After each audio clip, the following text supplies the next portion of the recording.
shtetet tjera, kush ka pas plan për të hyrë këtej nga ne? Mas luftës së dytë botërore plan ndërhyrje në Shqipëri direkt ka patur Greqia, Jugoslavia.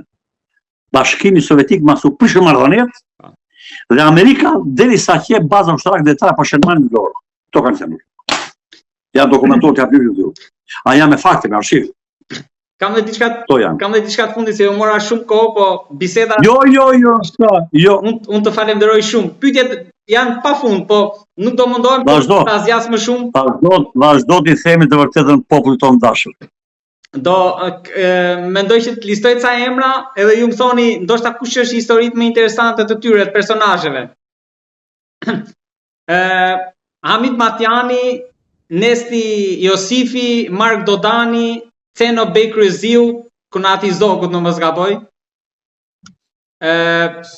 Ilyas Bazna, Hekuran Pobrati, Kolqefalia, Asim Aliko, Palme Lyshi, por mbi gjitha këtu do veçoja në fund edhe një grua, Pashk Prela, nuk e di a gjen hapësirë tek libri juaj apo tek librat e tjerë.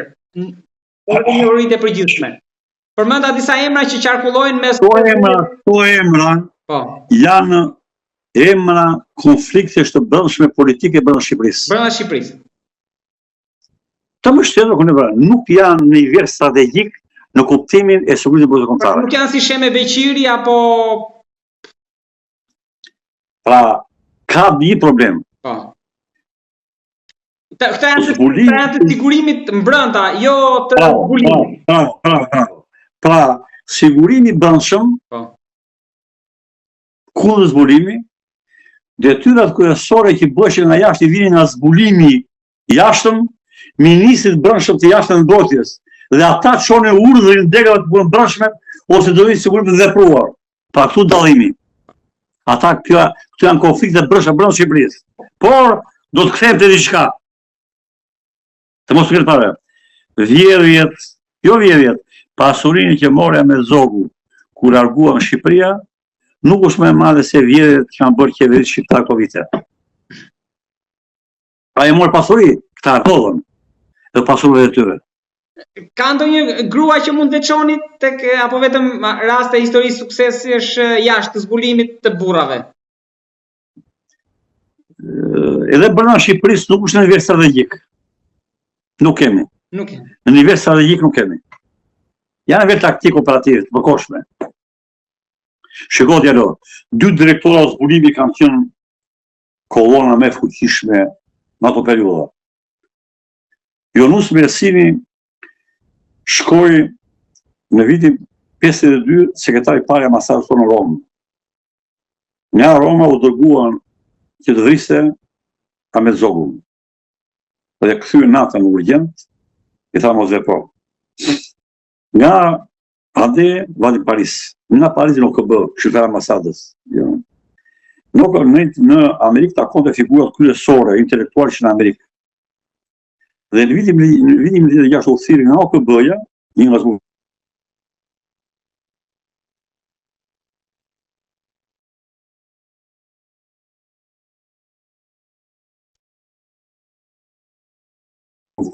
Edhe drejtori zbulimit politik në Nisën e Jashtme. Janë libër do t'jap libër t'ju. Ai që ndoi 13 vjet drejtori i zbulimit agjenturë me jashtë. 13 vjet. Gjithë agjenturën jashtë shtetit me 8 diplomatik apo me 8 të tjera e drejton nga ai. Dhe vrau vetëm me shok e detyruar me shok vetëm. Me Sheu në duhet vetëm. Po shkatuan pa drejtë çka drejtë. Ai edhe pse që qenë drejtori i zbulimit drejt për me ta, nuk u dënua. Pra ai që legjenda e zbulimit politik.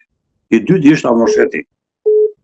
Andon Sheti, e kam libron, ka qenë drejtori zbulimit ushtarak para brigadave.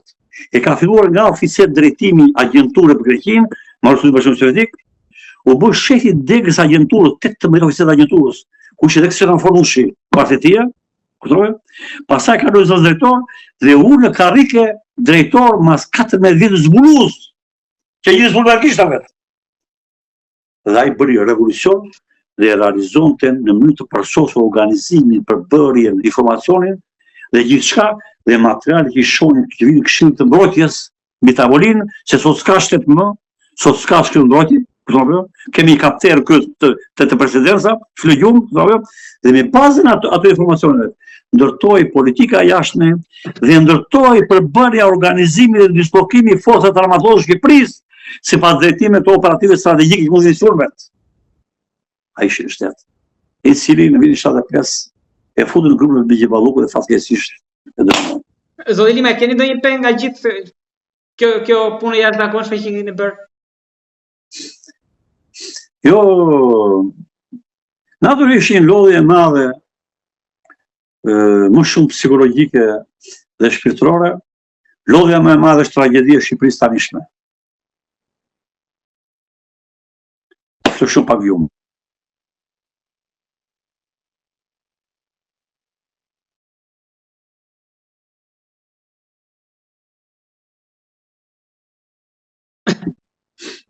Edhe ata shfrytzuan kush ata ekzekutiv të dashur që e dua më shumë se jetën time. Hajde në Amerikë më thoshin mua, kur i kisha dhe mi. Hajde në Austri kur i dhe mi. Mirë unë. Po marru 2 fëmijë të mi studimet jashtë shtetit, vajza inxhiniere farmaceutike, djali inxhinier ashtu, dhe Edi Rama para 10 ditësh ma pushoi djalin nga puna se u botoi shtyp për politikën e tij gabori bën. Djali më shtypapor. Me shkollë të mbesëve marruan në kolegjin amerikan në Ankara dhe me diplomën e inxhinierisë informatike në New York dhe Amerikë dhe si jatë në Shqipëri e pushuan punën. Një dallandy shqipisi me një pa shkollë pa fare, 10 dorë djalim. A shikon ditën? Luftë klasash dhe mendimi. Unë nuk bëj luftë për njeri. Unë shpreh hallet e Shqipërisë. Unë nuk jam partijak, unë jam adhetar. Pushoj djalë tim pa punë. Kuptoni? Pse e bëri? Ti ikin sa më shumë të rritën në Shqipëria dhe ta ka ngelur. Ky është objektiviteti. Ama, një ditë historia do shkruhet.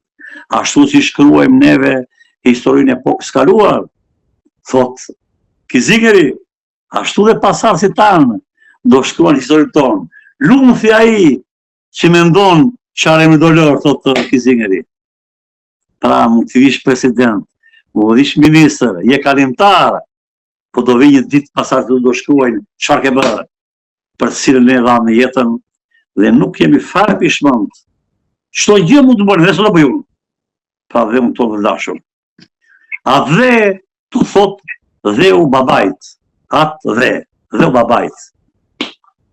A i njeri që nuk do a dhe unë, është tradhtar, agent, kriminal. A i njeri që është në krye dhe nuk mendon që populli poshtë nuk hajt buk, nuk është drejtues, është tradhtar. Si mund të flej gjumë unë, kur motra ime vranisht, me 150.000 lekë, s'ka buk. Edhe tani, brenda mundësive të lekë të ushqehet. Si mund të flej unë gjumë, kur dha im smurë vranisht, dhe nuk ka mundësi, unë nuk jam i pasur, po bëhet soma vllai tim. Nuk po dhe një zakonshëm, udhtojnë në dinë në autobus, pashin plak, flisëve vete. Hapër sy njerëzit, dola i lash 5.000 lekë mbi gishta. Humanizmi, njerëzilloku. Ky do të njeriu. Këta kanë vendin drejtori Shqipërinë. Jo llumi politik dhe ekonomik, ku ka pushtuar Shqipërinë. Ky është llum. Prandaj ai nderuari i luftës Kosovës, ai shkodrani që në Shkodrë ta nuk voton dhe gazetita, gazetës ka paguaj, shkruan dhe gazetita. Llumi politik, llumi ekonomik dhe llumi mediatik ka pushtuar Shqipërinë. 3 llum. Si fleti.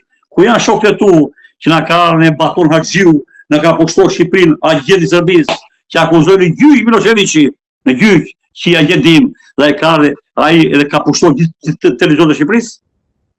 Rasti janë këto? Rasti janë? Jo djalo. Po përsëris, agjenturat e huaja komandojnë Shqipërinë. Qeveritarë shqiptar janë kot u vetë urdhimi ta vënë rrethimin. Janë kot. Vën mbi tavolinë ka ardhur i thim rëmulën. Janë kot. Prandaj do të përmbysë sistemi, përmbysje kësaj 30 vjeçare komplet ligjët që janë bërë, janë anti-shqiptare. Anti-shqiptare. Shikoj me vëmendje, se unë shkoj me vëmendje, anti-shqiptare. Mirë të tjerat. Po ajo që u bën edhe shtatën po bëhet tani me ushtërinë. Me forcën e vetë ushtërisë, ministri mbrojtjes grek. realiteti zësënisët, kryetari Shikut Kosova, hajduti kriminal me drogat e Rumanisë, ç'punë ka nga Rumania? Ish kryetari Shikut shkarkuat vi shqiptare Dramës. Kush ka bie Dramës këta? Ku jën? Kush ka bie mondial? Kush ka bie? Kush ka bie më vati? A kupton dhe janë shumë të thellat me gjaktësime të madhe, me dokumenta, me fakte. Nuk më duan emrat mua. Unë jap faktet. Zoti Limaj, unë të falenderoj shumë për bisedën.